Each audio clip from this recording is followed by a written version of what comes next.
សួស្តីថ្ងៃនេះខ្ញុំមកធ្វើវីដេអូទៅលំដុនខ្ញុំទៅលំដុនហ្នឹងកាលពីឆ្នាំ2024ខែភ្ជុំដូចជាទៅដាក់បិណ្ឌទៅ10ថ្ងៃជាងអញ្ចឹងមកវិញហ្នឹងគឺភ្ជុំធំល្មមហើយនេះជាសកម្មភាពខ្ញុំដើរចូលទៅក្នុងយន្តហោះពីស្រុកខ្មែរទៅហ្នឹងនេះជារូបភាពនៅក្នុងអេមីរ៉េតរូបភាពខ្លះៗក្នុងយន្តហោះអេមីរ៉េតហ្នឹងហើយពីស្រុកខ្មែរទៅម៉ោង8យប់ទៅដល់សិង្ហបុរីប្រហែលជា2ម៉ោងក្រោយ2ម៉ោងជាងក្រោយតែសិង្ហបុរីដូចជាដើរលឿនជាងយើង1ម៉ោងនេះជាសកម្មភាពខ្ញុំរងចាំយើង one stop នៅសិង្ហបុរីសិននេះជាយន្តហោះដដែលគាត់គេឲ្យយើងចេញគេសម្អាតមកចេះហើយយើងក៏ចូលទៅក្នុងយន្តហោះហ្នឹងវិញអញ្ចឹងណាយើងរងចាំអញ្ចឹងទៅហើយសិង្ហបុរីដូចជា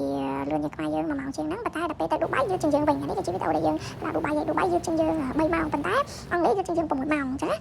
យើងទ្រាំទៅដល់ឌូបៃហ្នឹងវាផ្លូវអីអញ្ចឹងនៅស្រុកខ្មែរទីផ្លូវពូជីពីខ្មែរមកដល់ឌូបៃហ្នឹងប្រហែលជា7ម៉ោងជាងយ៉ាងប្រហែលជាប៉ុណ្ណឹងហើយយើងទៅនេះយើងដើរមើលលេងមើលវត្ថុអនុស្សាវរីយ៍អីផ្សេងៗអញ្ចឹងទៅដើរមើលអញ្ចឹងណាហើយយើងមកត្រឡប់មករងចាំវិញដើម្បីឡើងយន្តហោះហើយយន្តហោះពេលយើងជិះពីខ្មែរមកឌូបៃគឺយើងជិះតែមួយជាន់តែពីឌូបៃទៅអង់គ្លេសគឺយើងជិះពីរជាន់នេះខ្ញុំកំពុងដើរចូលទៅក្នុងយន្តហោះខ្ញុំនិយាយទៅខ្ញុំសប្បាយចិត្តខ្ញុំរំភើបមែនតើព្រោះលើកទី1របស់ខ្ញុំជិះយន្តហោះអេមីរ៉េតហើយលើកទី1ខ្ញុំចេញ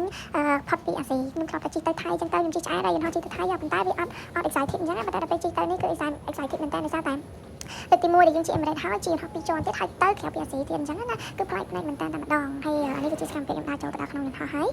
អ្នកនរគ្នាជឿអត់អ្នកដែលគាត់ check support យន្តហោះខ្ញុំហ្នឹងគាត់មើលគាត់បង្ហាញប្រាប់យើងថាយើងត្រូវទៅជួនណាហ្នឹងគាត់គាត់ថាឃើញគាត់ថាចេះអូ so many Cambodian today អញ្ចឹងណាគាត់ចង់បង្ហាញប្រាប់ថាថ្ងៃហ្នឹងគឺកម្ពុជាមកច្រើនមែនតើព្រោះខ្ញុំទៅជាក្រុមការងារជា team work យើងទៅដើរលេងផងយើងទៅធ្វើការផងគាត់មកយើងដើរលេងតាមក្រៅអញ្ចឹងណាដល់ពេលអញ្ចឹងទៅយើងទៅគ្នាច្រើនឡូវដល់20នាក់ជាងដល់ពេលអញ្ចឹងទៅគាត់ក៏ភ្ញាក់ផ្អើលដូចគ្នាថា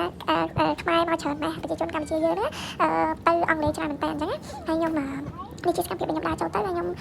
ទឹកថតដើម្បីឲ្យអ្នកនរគ្នាឃើញថាយើងដើរចូលទៅអញ្ចឹងវាវែងប៉ុណ្ណាវាធំប៉ុណ្ណាមានប្រហែលជួរអីអញ្ចឹងណាគេមាន3ជួរហើយមួយជួរ3កៅអីអញ្ចឹងតែខ្ញុំអង្គុយខាងស្ដាំនៃវីដេអូឃើញដើរទៅហ្នឹងគឺខ្ញុំអង្គុយខាងស្ដាំហ្នឹងតែម្ដងហើយខ្ញុំអង្គុយកណ្ដាលខ្ញុំអង្គុយជាប់ពួកជាស្ដាំតែខ្ញុំអង្គុយជាប់ពួកមិនដឹងរត់ទៅជារំភើបប៉ុណ្ណាទេអញ្ចឹងហើយ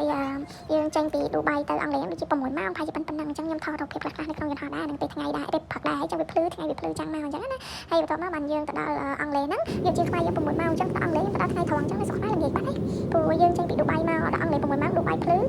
អង់គ្លេសនៅភ្លឺកណ្ដាលអត់ល្ងាចទេ6ម៉ោងក្រោយអត់មានអាសៀលអីទេគឺភ្លឺដែរដោយសារអង់គ្លេសដែរយើងជិះឌូបៃ3ម៉ោងតែដែរយើងជិះយើងរហូតដល់6ម៉ោងអញ្ចឹងហើយយើងចូលយន្តហោះហើយអញ្ចឹងវីដេអូខ្ញុំអត់មានច្រើនទេវីដេអូនេះខ្ញុំធ្វើតែសកម្មភាពដែលខ្ញុំជិះពីខ្មែរមកដល់អង់គ្លេសហ្នឹងឯងអញ្ចឹងវីដេអូខ្ញុំមានប៉ុណ្្នឹងឯងចាំមើលវីដេអូខ្ញុំនៅក្រោយៗទៀតពីសកម្មភាពផ្សេងៗទៀតបាយបាយ